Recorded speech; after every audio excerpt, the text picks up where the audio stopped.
Hi everyone. उम्मीद है आप सब अच्छे होंगे और आपकी तैयारी भी अच्छे से चल रही होगी। हम थिंग्स फॉल अपार्ट की बात करने वाले हैं आज, जो कि एक नॉवेल है। किसके द्वारा लिखा गया है? चिनुआ एशबे के द्वारा। ठीक है।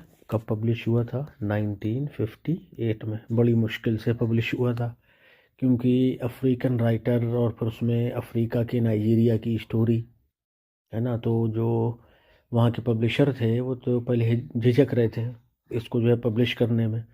दो तीन बातें थी उसमें कि एक तो प्रॉफिट नहीं होगा इनको, वो भी ठीक है बिजनेस के पॉइंट ऑफ व्यू से। दूसरा पॉइंट ऑफ व्यू शायद ये हो सकता है कि उन पर दबाव हो किसी तरह का, या एक रेशियल जो प्राइड होता है, ये बात ज़्यादा बेहतर है कि रेशियल प्राइड और सुपीरियोरिटी के चलते ना छाप रहे हो कि कैसे जो हमारे लोगों ने लिखा है वो सही है, ये जो तुमने लिखा है वो कैसे सही हो सकता है। एक तो ये बात हो सकती है, और शायद दबाव भी हो सकता है कि नहीं, अफ्रीकी लोगों की आवाज़ जो है वो नहीं पहुंचनी चाहिए। ब्लैक और वाइट का बड़ा मामला था यूरोप में, जानते ही हैं। ठीक, तो इसके कुछ और पॉइंट अपन डिस्कस कर लेते हैं। जैसे ये एक ट्रायलॉजी का पार्ट है। ठीक है, ट्रायलॉजी। इसमें जो एक और दो हैं, एक है आपकी तो हो गई थिंग्स फॉल अपार्ट। ठीक है, इसको आप पहले नंबर पे रखिए। इसके बाद ये हो गया नंबर 1। ठीक है। नंबर 2 की अगर बात करें तो इसमें होता है नो लॉन्गर एट ईज। कौन सी हो जाएगी? No longer at ease. ठीक है, ये आपकी 1960 में आई थी। इसके बाद एक जो तीसरी इसमें आती है इनकी बुक, वो है एरो ऑफ गॉड। ये तीनों मिलकर के ट्रायलॉजी बनाती हैं। ये आपकी 1964 में आई थी। ठीक है, एक बात ये अपन को ध्यान रखनी है कि ये एक ट्रायलॉजी का पार्ट है। अच्छा, इसका जो टाइटल है वो लिया गया है द सेकेंड कमिंग से, जो कि वर्क किसका है? W.B. यीट्स का वर्क है। W.B. यीट्स का वर्क है द सेकेंड कमिंग। वो भी हमारे सिलेबस में है, द सेकेंड कमिंग। ठीक है, ये कुछ पॉइंट हैं इसके जो आपको ध्यान में रखना है अपने आंसर को और अच्छे से प्रेजेंट करने के लिए, बताने के लिए। इनके कुछ कैरेक्टर्स की अगर बात करें तो पहले ओकोंकुओ आपको देखने को मिलेगा। ठीक है, वो सभी नहीं में आएंगे निकल करके, थोड़ा सा जान लेते हैं उनके बारे में।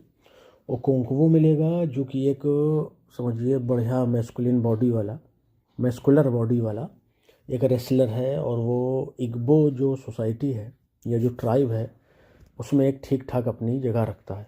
ठीक है, एक वेल्दी फार्मर है, और उसको आप हीरो भी कहते हैं या कह सकते हैं। एक वेफी एक कैरेक्टर आपको मिलेगा जो उसकी सेकेंड वाइफ है। फर्स्ट वाइफ का नाम शायद इसमें नहीं दिया है। यूनोका मिलेंगे जो ओकोंकवा के कौन है? फादर है। एनवॉय मिलेगा जो ओकोंकवो का ओरिजिनल सन है। ठीक है, ओरिजिनल क्यों कहा भी वो पता चल जाएगा। इकमे फ्यूना, ये वो लड़का है जिसे दूसरे गांव से जो है एक पीस सेटलमेंट के तौर पे उस गांव को दे दिया जाता है, और वो उसी के ओकोंकवा के अंडर रहता है। ओकोंकवो को ही वो अपना फादर मानने लगता है। तो ये उसका स्टेप कह दीजिए, स्टेप तो खैर नहीं कह सकते हैं, ये दूसरा लड़का उसका हो जाएगा। ओरिजिनल कौन है? एनवाय है, और दूसरा कौन है? इकमे फ्यूना है। एजेन्मा है, वो डॉटर है किसकी? आपके ओकोंकुआ की। सबसे ज़्यादा चाहता भी उसी को है, लेकिन थोड़ा सा अपने लाड़ प्यार को दिखाने में झिझकता है वो। एक और कैरेक्टर इसमें मिलेगा आपको, उबेरिका। वो जो है आपका इसका ओकोंकुआ का सबसे अच्छा दोस्त है। जब ये लास्ट में सुसाइड करता है ना फांसी लगा करके, तो यही इकलौता आदमी था जो रोने जाता है वहाँ। बाकी सब जो है उसको निकाल चुके थे अपने क्लैन से। क्यों? क्योंकि इग्बो की ट्रेडिशन में ये एक सिन था, पाप था सुसाइड करना। ठीक है, तो ये कुछ मेन कैरेक्टर हैं। इसके बाद कुछ मिशनरी आपको देखने को मिलेगी, जैसे मिस्टर ब्राउन है एक मिशनरी जो काइंड हार्टेड है। इसके बाद भी एक आता है, वो थोड़ा सा रिजिड है और एरोगेंट है वो। ठीक है, तो ये इसके कुछ कैरेक्टर हैं। अब हम क्वेश्चन आंसर इसके डिस्कस करेंगे तो पहला क्वेश्चन है हमारा, how does Achebe portray Igbo culture in Things Fall apart.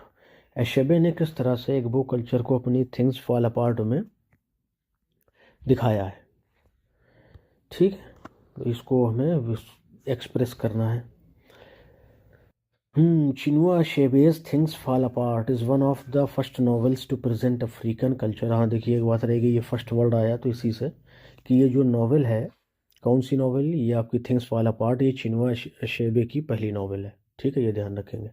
और किस तौर पे पहली नॉवेल कहा जाता है कि ये पहली वो नॉवेल है जिसने प्रस्तुत किया अफ्रीकन कल्चर को फ्रॉम द इनसाइड, अंदर से मतलब है कि बिल्कुल उनके बीच में जा कर के उनकी वो विशेषताएं बताई या वो कैरेक्टरिस्टिक्स बताए जो कि कॉलोनियल स्टोरियोटाइप्स ने, राइटर्स ने नहीं बताए थे। ठीक है, वो तो खाली अपने को महान कहते थे कि ये हम जो तुम्हें गुलाम बनाए हैं ना, ये कोई हमारा इसमें फ़ायदा नहीं है, हम अपने बोझ को कम कर रहे हैं। वाइट मैंस बर्डन एक बुक भी है, वो राइटर का नाम नहीं ध्यान है उसका। वाइट मैंस बर्डन मतलब पूरी दुनिया को सुधारने का बर्डन ही नहीं ऊपर था। गजब बात है ये। जैसे आज के दौर में कुछ एक कंट्री हैं जो अपने को जो है पूरे वर्ल्ड को सुधारने में लगी रहती हैं, जबकि जहाँ भी दुनिया में जो कुछ हो रहा है वो उन्हीं कंट्रीज़ की देन है, ताकि उनके वेपन्स बिकें, है ना, और वो ज़्यादा से ज़्यादा कंट्रीज़ को अपने कंट्रोल में कर लें, ताकि उन वहाँ जो नेचुरल रिसोर्सेज हैं उनको कब्ज़े में कर लें। वही बात है जो ये बताने की कोशिश करते हैं कॉलोनियल राइटर्स, आज भी वही चल रहा है। The Igbo community of Umuofia is shown as complex. Umuofia जो है ये एक 9 विलेजेस का एक ग्रुप है। ठीक है, उसी में ही इग्बो सोसाइटी भी है। तो Igbo community of Umuofia is shown as complex, उसे जटिल दिखाया गया है, ऑर्गेनाइज भी दिखाया है। कॉम्प्लेक्स, जटिल वो कठिन वाला जटिल नहीं, जटिल से मतलब उसमें बहुत सारी चीज़ें इसी के शायद अपनी समझ से बाहर हो जाएं, लेकिन उनके ट्रेडिशन में है। ऑर्गेनाइज, सुसंगठित दिखाया गया है। स्पिरिचुअली रिच, और आत्मिक रूप से बहुत रिच दिखाया गया है। अशेबे डिमॉन्स्ट्रेट करते हैं या प्रस्तुत करते हैं इग्बो सोसाइटी हैड लॉज, कि इग्बो सोसाइटी में नियम कानून थे, ट्रेडिशन परंपरा भी थी, वैल्यूज़ भी थी, long before Europeans arrive, European के आने से पहले। ठीक बात है, जो यही जताते थे ना कि हम तुम्हारी संस्कृति को सुधारने आए हैं, तुम्हें वैल्यूज़ सिखाने आए हैं। ठीक है, तो यही बता रहे हैं कि यूरोपियंस के आने से पहले जो है लॉज भी थे, ट्रेडिशन भी थी और वैल्यूज़ भी थी। ये जो प्रोपेगेंडा करते फिरते हैं ना कि हमने इनको ये जाके सिखाया, हमने ये किया वो किया, कि सब बेकार की बातें हैं, खाली लूट के गए हैं ये। जैसे इंडिया की बात कर लीजिए, जब ये यहाँ आए थे तो इंडिया की जो जीडीपी थी वो 25 से 30% थी ऑफ द वर्ल्ड इकोनॉमी। ठीक है, और जब ये गए हैं तो 2 पॉइंट समथिंग रह गई थी। समझ रहे हैं, ये करते थे, ये यहाँ भी जाते थे, कितना ही दुनिया को लूटा है इन्होंने, और उसके बाद एहसान लाद देते थे कि हम उनको जो है सभ्य बना करके आए। खैर, ये थोड़ा हिस्ट्री की बातें हैं, कभी कोई टॉपिक होगा ऐसा तो डिस्कस करेंगे पर। तो आगे बढ़ते हैं। तो ये बात इन्होंने बता दी कि इग्बो सोसाइटी में लॉज, ट्रेडिशंस और वैल्यूज़ मौजूद थी आप लोगों के या यूरोपियंस के आने से पहले। For example he describes the importance of proverbs, वो प्रोवर्ब्स के इम्पोर्टेंस को बताते हैं सेइंग कहते हुए, proverbs are the palm oil with which words are eaten. ये प्रोवर्ब्स वो पाम ऑयल का काम करती हैं जिनमें वर्ड्स को उनमें लगा करके खाया जाता है। चैप्टर 1 में ही है ये, मतलब कि बिना प्रोवर्ब के वहाँ बात नहीं होती, और वो प्रोवर्ब जो है वो यूनिवर्सल प्रोवर्ब होती है, ऐसा नहीं कि वहीं आसपास एरिया में ही लागू होती हूँ ये लोग मानते हो। अगर उनको आज भी सुना जाएगा तो वो यूनिवर्सल ट्रुथ रखती हैं। दिस शोज़, ये दिखाता है कि wisdom and eloquence are valued in everyday life, की जो एक वो सोसाइटी थी वहाँ पर wisdom and eloquence are valued in everyday life, हर दिन में वहाँ बुद्धिमानी और समानता, एक दूसरे को सम्मान, को एग्जिस्टेंस की भावना, ये सब वहाँ मौजूद थी डेली की लाइफ में। फेस्टिवल्स, त्यौहार, रेसलिंग मैचेस, पहलवानी, रिचुअल्स, ये सारा कुछ सच एज द इगबुगवू ceremonies also highlight the community sense of justice and spirituality. Egwugwu, ये जो सेरेमनी है, ऑल्सो हाईलाइट, ये हाईलाइट करती है कम्युनिटी के सेंस ऑफ जस्टिस को एंड स्पिरिचुअलिटी। ठीक है, ये नाम थोड़ा ध्यान रखिएगा, अजीब लग सकता है क्योंकि देखिए क्या है, हर संस्कृति के अलग नाम हैं, अलग तरह के नाम होते हैं। हम लोगों के नाम उनको अजीब लगेंगे, उनके नाम हमें अजीब लग रहे हैं। अब क्योंकि वही देखिए, पढ़ना है, नॉलेज भी लेना है, तो पर इग वुग वो, इग अलग कर लीजिए, वुग अलग कर लीजिए, वो अलग कर लीजिए, ठीक है। And when as on that day, और जब उस दिन 9 of the greatest masked spirits in the clan came out together. 9 of the greatest masked spirits, जो 9 ग्रेटेस्ट मास्क्ड स्पिरिट्स हैं इन द क्लैन, उस कबीले में, केम आउट टुगेदर, वो एक साथ आती हैं। It was a terrifying spectacle, ये सीन बड़ा खतरनाक लगता है। लोग खेल खेल क्या बोलते हैं इसको, एक सेरेमनी मनाते होंगे जिसमें लोग जो है मास्क लगा करके देवी देवता बन के आते होंगे। फैमिली एंड किनशिप, ये उनकी मान्यता भी है कि इतने देवता हैं हमारे, और ये सब इस दिन ही आते हैं ये। और ये किस नाम से फेमस, इग वुग वू, ठीक है। Family and kinship are at the heart of Igbo life. Family, परिवार, और kinship are at the heart of Igbo life, लोगों के दिलों में मौजूद था।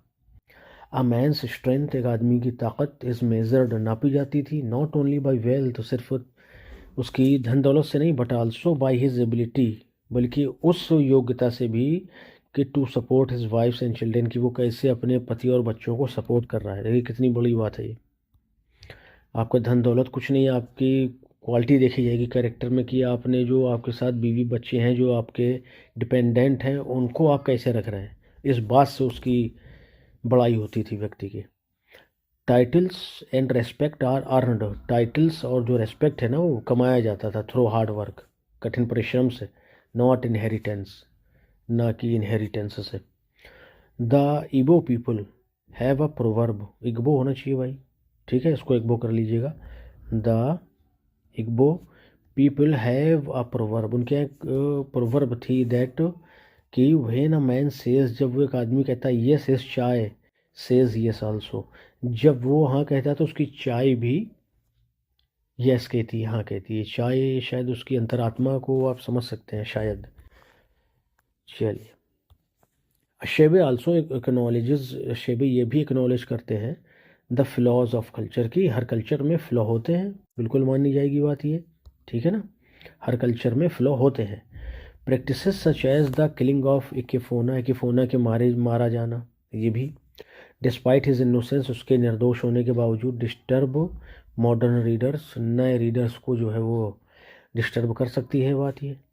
येट अशेबे डज नॉट आइडियलाइज और कंडेम एग्बो सोसाइटी, फिर भी अशेबे अपनी एग्बो सोसाइटी को कंडेम नहीं करते हैं, कि क्योंकि हर एक सोसाइटी में कुछ न कुछ एक बुरी प्रथाएं होती हैं। इंस्टेड, इसके बजाय, ही शोज इट, वो इसे दिखाते हैं एज अ ह्यूमन कम्युनिटी, एक मानव समुदाय के रूप में, with both wisdom and mistakes, जिसमें बुद्धिमानी भी है और गलतियां करने की भी गलतियां भी उनसे होती हैं। By presenting Igbo people as real human beings, Igbo people को रियल ह्यूमन बीइंग्स के तौर पर प्रेजेंट करते हुए, उनकी ट्रेडिशन, उनके विश्वास, उनके इमोशन के साथ प्रेजेंट करते हुए, अशेबे रिस्टोर करते हैं डिग्निटी टू अफ्रीकन कल्चर की डिग्निटी, ठीक है। ही प्रूव्स, वो ये प्रूव करते हैं दैट कि अफ्रीका हैड हिस्ट्री, अफ्रीका का भी इतिहास है, एंड सिविलाइजेशन, और सभ्यता भी है, किसी से उधार नहीं ली गई है। लॉन्ग बिफोर कॉलोनियल इंट्रूजन से पहले, इंट्रूजन मतलब घुसपैठ, अच्छा वर्ड यूज़ किया ये, उनकी घुसपैठ से पहले, ठीक है। तो ये इन्होंने अपनी सोसाइटी की विशेषताएं बताई कि क्या क्या उनकी सोसाइटी में विशेषताएं थीं, ठीक है। इनको ये पीडीएफ तो मिल ही जाएगी आपको, टेलीग्राम और व्हाट्सअप ज्वाइन कर लीजिएगा, आपका डिस्क्रिप्शन में उसका लिंक मिल जाएगा। तो आपको पीडीएफ भी पढ़नी है और साथ में क्वेश्चन आंसर्स को भी, तो तब जाके आपकी तैयारी जो है वो ठीक होगी।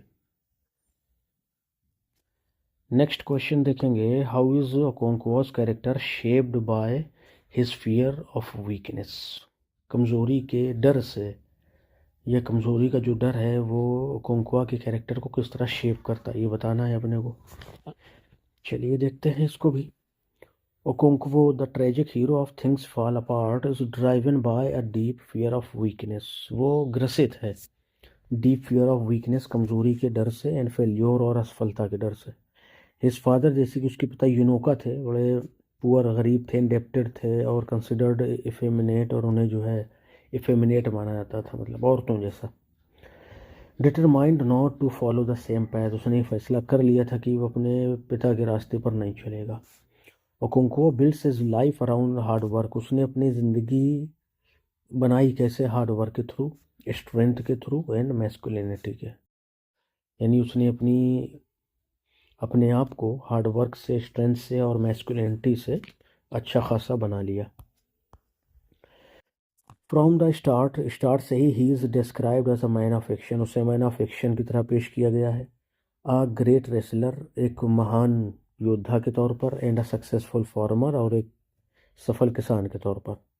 Yet his obsession with toughness makes him harsh and often cruel, फिर भी टफनेस से, वो जो टफनेस की जो उसके अंदर ऑब्सेशन था ना, वो उसको हार्श भी बनाती है और कभी कभी क्रूएल भी। हार्श मतलब कठोर। For example, he beats his wives, अपनी पत्नियों को पीटता है, बच्चों को पीटता है, बिलीविंग दैट, ये मानते हुए कि no matter how prosperous a man was, कि एक आदमी कितना अमीर है इससे कोई फ़र्क नहीं पड़ता। If he was unable to rule his women, अगर वो अपनी औरत पर रूल नहीं कर पा रहा है, एंड हिज चिल्ड्रेन, और अपने बच्चों पर, तो he was not really man, वो मैन नहीं है। ये भी वहाँ पाया जाता था। His fear of being seen as weak, खुद को कमज़ोर दिखने का भय, also drives his tragic choice, उसकी ट्रेजिक चॉइस का भी कारण बनता है। वेन ओरेकल डिक्लेयर्स, जब ओरेकल डिक्लेयर करती है कि एकिमेफोना मस्ट डाई, इसको एकिमेफोना को मरना चाहिए। ओकोंक्वा इज वार्नड, ओकोंक्वा को सब मना करते हैं कि नहीं ऐसा मत करना, उसको चेतावनी देते हैं टू पार्टिसिपेट, कि उसमें तुम हिस्सा मत लेना। But he kills the boy himself, वो बच्चे को खुद मार देता है। So that no one will call him weak, ताकि कोई उसे कमज़ोर न कहे। When did you become a shivering old woman, Okonkwo? You have become a woman indeed. This act haunts him and cheats cracks in his inner strength. When did you become a shivering old woman? जब तुम एक कमज़ोर कांपने वाली औरत बन जाओगे, Okonkwo, you have become a woman indeed, तुम वाकई में एक औरत बन जाओगी। ये बात कुछ यहाँ पे फिट हो रही है क्या? वीक। चलिए, हो सकता है अपनी बीवी से कहा हो इसने, अपनी जब उसको बच्चे को मारने के बाद कुछ कहने सुनने लगी होंगी कि जब सब मना कर रहे तुमने ऐसा क्यों किया, तो तुमने फिर वो ये जवाब दिया होगा उसने। This act haunts him and creates cracks in his inner strength, इस काम ने उसको बड़ा डराया। हॉन्ट से दिन रात उसको जो है डराया।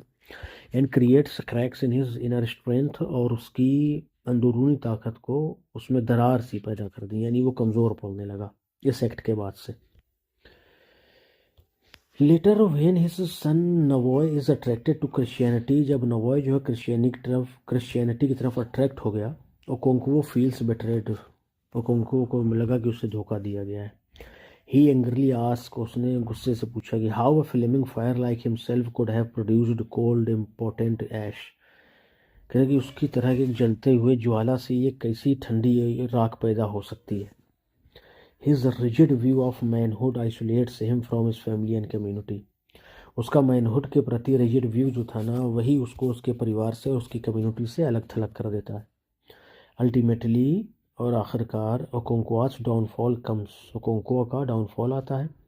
When he clings to violence, जब वो वायलेंस में लगा ही रहता है। While his clan chooses compromise, जबकि उसका जो क्लैन है, उसका जो कबीला है, वो चूज़ करता है कंप्रोमाइज़ को।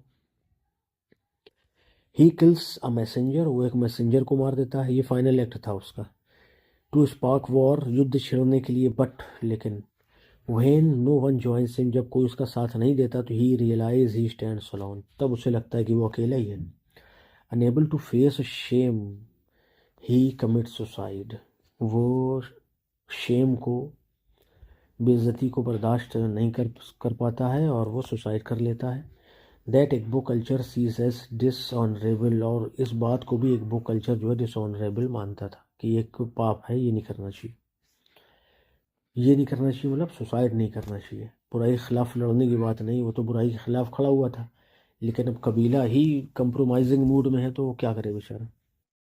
ओकोंकोज फियर ऑफ वीकनेस, ओकोंकोआ का जो फियर था ना वीकनेस का, becomes the very cause of his destruction, उसकी बर्बादी का बहुत बड़ा कारण बनता है। His story warns against the dangers of excessive pride, उसकी जो स्टोरी है वॉर्न्स, वो चिताती है, हमें चेतावनी देती है against the dangers of excessive pride, ज़्यादा घमंड के ख़तरे से, एंड रिजिड मैस्कुलिनिटी, और बहुत ज़्यादा अकड़ से। रिजिड मैस्कुलिनिटी मतलब अकड़ ही समझ लीजिए कि आदमी अपने आगे किसी को कुछ समझे ना, कि जो हूँ मैं हूँ और तुम कौन हो, कुछ नहीं हो, ठीक है ना, ये सब। तो देखिए उसकी स्ट्रेंथ की भी अपन ने बात कर ली, हीरो है लेकिन उसके अंदर जो फ्लॉ है वो उसके डिस्ट्रक्शन का कारण बनते हैं। और फ्लॉ कैसे, कि वो गुस्सैल है, अपनी ताकत पर बड़ा घमंड है उसको, अपने परिवार को मारता कूटता है ताकि उसकी जो है वहाँ पर चलती रहे, है ना। तो इतना रिजिड नहीं होना चाहिए अपने को, थोड़ा सा फ्लेक्सिबिलिटी होनी चाहिए। थोड़ी फ्लेक्सिबिलिटी से काम नहीं चलेगा, ज़्यादा फ्लेक्सिबिलिटी होनी चाहिए ताकि हम हर एक एटमॉस्फेयर में अपने आप को क्या कर लें, अडाप्ट कर पाएँ, अपने आप को मैनेज कर पाएँ वहाँ के हिसाब से। ठीक है भाई, चलिए ध्यान से पढ़ते रहिए। चलिए अगला क्वेश्चन है, what role do women play in Igbo society as portrayed in novel. Novel में जैसा पोर्ट्रे किया गया है तो आपको बताना है कि वुमेन किस तरह का रोल जो है प्ले करती थी, कहाँ पर, इग्बो सोसाइटी में। ये भी अच्छा क्वेश्चन है जो आपको एक सोसाइटी की तस्वीर को दिखाएगा अच्छे से। इन Things Fall apart, things Fall apart में, अच्छा आपने कभी इस टाइटल के मतलब को समझने की कोशिश करी। थिंग्स फॉल अपार्ट मतलब जहाँ के लिए भी ये टाइटल अप्लाई हुआ है वहाँ पर चीज़ें कैसी हैं, बिखरी हुई हैं, अस्त व्यस्त हैं। और किस वजह से है, ये कॉलोनियल पावर की वजह से। जो वहाँ पहुँचे उन्होंने उनसे उनकी ट्रेडिशंस, रिचुअल्स, उनके फेथ को छीना, उनको आपस में लड़वा दिया, उनको ज़बरदस्ती, कुछ मर्ज़ी से कुछ ज़बरदस्ती क्या किया, उनको जो है कन्वर्ट करा दिया क्रिश्चियनिटी में, है ना। तो बड़ा सटीक इसको कहिए कि टाइटल लिया है शेबे ने। और इसके आगे भी क्या है, centre can not hold, centre, अरे क्या बात है भाई, कैन नॉट होल्ड, ये जहाँ से टाइटल लिया ये पूरी लाइन उसके आगे की है। ये things Fall apart, centre, the centre can not hold, मतलब जो मेन सेंटर है ना, जो मेन पावर है वहाँ की, वो उसको संभाल नहीं पा रही है और चीज़ें जो हैं वो बिखरती चली जा रही हैं या बिखर चुकी हैं कह दीजिए। ठीक है चलिए, तो हमें वुमेन के रोल को बताना है इग्बो सोसाइटी में। In Things Fall Apart, Achebe presents women, Achebe ने प्रेजेंट किया है वुमेन को as playing both marginalised and essential roles in Igbo society. Marginalise भी दिखाया है, यानी बिल्कुल हाशिए पर खड़ी हुई, मतलब जिनकी कोई सुनता नहीं है, उनकी कोई वैल्यू नहीं है। एंड एसेंशियल रोल्स, और ज़रूरी किरदार में भी दिखाया है। ये इंटरेस्टिंग चीज़ है, इसको अच्छे से देखिएगा। एट फर्स्ट, पहले तो वुमेन सीम सेकेंडरी, औरतों को सेकेंडरी दिखाया गया है। मेन आर द लीडर्स, जो मैन है वही लीडर्स हैं, वॉरियर्स वही हैं, लैंड ओनर्स भी वही हैं। While women are expected to be obedient wives and mothers, जबकि औरतों से ये आशा की जाती है कि वो ओबीडियंट माँ और पत्नियां बनी रहें बस। ओकोंक्वो हिमसेल्फ ऑफन वीव्स देम, कोंक्वो भी अक्सर ऐसे ही देखता है विद कंटेम्प्ट, बड़ी घृणा से। Saying weak men are like agbala, word that also means women, करेंगे जो कमज़ोर लोग होते हैं ना वो और अगबाला होते हैं। अगबाला मतलब ए वर्ड, एक शब्द है जो जिसका मतलब होता है वुमेन, ठीक है। तो मतलब ये एक पिक्चर बनाए हुए हैं पहले से कि अगर औरत है तो कमज़ोर होगी, ये मतलब है। हाउएवर, फिर भी अशेबे शोज, अशेबे दिखाते हैं वुमेन हैव सिग्निफिकेंट इन्फ्लुएंस, औरतों का एक महत्वपूर्ण इन्फ्लुएंस, प्रभाव है in both the family and religion, परिवार में भी और धर्म में भी। फॉर एग्जाम्पल, एग्जाम्पल के तौर पे mothers are central to family life. सही है, मदर जो है वो फैमिली के सेंट्रल में है, कि उनके बिना फैमिली नहीं चल सकती। व्हेन ओकोंक्वो इज एग्जाइल्ड, जब ओकोंक्वो को एग्जाइल कर दिया जाता है, धोखे से एक लड़के को गोली लग जाती है उससे, तब की बात है ये। हिज अंकल उचेंदू रिमाइंड्स हिम, उसके चाचा उचेंदू, या बल्कि ये मामा है, मैटरनल अंकल है, उचेंदू रिमाइंड्स हिम, उसे याद दिलाते हैं कि इट इज़ ट्रू, ये सच है, a child belongs to his father, एक बच्चा उसके पिता से संबंधित है, लेकिन when a father beats his child it seeks sympathy, लेकिन जब कोई पिता अपने बेटे को पीटता है ना, जब कोई पिता अपने बेटे को पीटता है तो क्या होता है, इट्स मदर से हट, वो अपनी माँ की झोपड़ी में पनाह लेता है जाकर। तो मारने वाले से बचाने वाला ज़्यादा बड़ा होता है। अच्छा, this highlights the nurturing and protective role of women, ये बात जो है वुमेन के नर्चरिंग, पालन पोषण करने वाले, और प्रोटेक्टिव और सुरक्षा प्रदान करने वाले रोल को दिखाते हैं। Spiritually women are powerful in figures, spiritually भी वुमेन आर पावरफुल फिगर्स। इसे चीलू पढ़ लीजिए, चीलो, द प्रिस्टेस, जो प्रिस्टेस है ऑफ अकबाला, अकबाला की, कमांड्स ग्रेट रिस्पेक्ट, वो बड़ा रिस्पेक्ट रखती है। When she takes Okonkwo's daughter, जब वो ओकोंक्वा की बेटी को ले लेती है, एजेनमा को, इनटू द फॉरेस्ट ले जाती है, तो इवन ओकोंक्वा कैन नॉट इंटरफियर, ओकोंक्वा भी नहीं टोकता है। ये भी पावर की बात है कि एक तरफ तो वो अपने घर में औरतों को समझता नहीं है, ओकोंक्वा मारपीट करता है, दूसरी तरफ जब ये स्पिरिचुअलिटी की बात आती है तो जो प्रिस्टेस है, पुजारन है, वो जब इसकी बेटी को जंगल ले जाती है तो वो भी इंटरफेयर नहीं करता है। और वो कहती हैं कि beware Okonkwo, does a man speak when a god speaks, क्या कोई आदमी बोल सकता है जब भगवान बोलते हैं, वो देवता बोलते हो। दिस शोज दैट, ये दिखाता है women could serve as religious leaders with authority over man, कि जो वुमेन है वो रिलीजियस लीडर्स बन सकती है विद अथॉरिटी ओवर मैन, आदमियों को अपने अंडर रखते हुए। Moreover women contribute to community's survival through farming, और एक और बात है कि वुमेन जो है कंट्रीब्यूट, योगदान भी देती है कम्युनिटी सर्वाइवल में, थ्रू फार्मिंग, किसानी के ज़रिए उसमें काम करके खेतों में। Although they do not plant yams, यद्यपि वो प्लांट नहीं लगाती हैं येम के, the men's crop, they grow other important fruits, वो दूसरे फल और सब्जियां उगाती हैं, लाइक कसावा एंड मेज़, मेज़ जो अपने अभी पाया जाता है, क्या कहते हैं भाई इसको, हम्म, अरे यार, मेज़, कभी अपन उसको भून के खाते हैं, कभी उबाल के खाते हैं, है ना। चलिए बताइएगा, ध्यान आए तो। Their role ensures balance in agriculture, उनका रोल जो है वो एग्रीकल्चर में बैलेंस रखता है, ठीक है। अशेबे ऑल्सो यूजेज फीमेल कैरेक्टर्स, उसने फीमेल कैरेक्टर्स को और कैसे यूज़ किया है, लाइक जैसे जेनमा है, to challenge gender expectation, gender expectation को चैलेंज करने के लिए, कि ओकोंक्वा चाहता था कि उसका जो लड़का है वो मजबूत बने और उसके तरह हो, लेकिन वो तो कमज़ोर था। लेकिन जो उसकी बिटिया थी ना, इस जन्मा, वो उसके बारे में सोचता कि काश ये बेटा होती तो ये मैं जैसा चाहता है इसको वैसा बनाता। तो इस जन्मा का भी कैरेक्टर जो है वो चैलेंज करता है जेंडर एक्सपेक्टेशन को। Okonkwo often wishes she were a boy, देखिए वही बात है कि ओकोंक्वो विशेज, कई बार वो अक्सर विश करता था कि वो शायद काश ही लड़का होती, because of her intelligent and strength, उसकी बुद्धिमत्ता और उसकी ताकत की वजह से।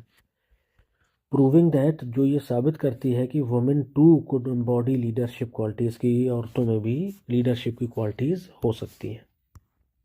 सही बात है।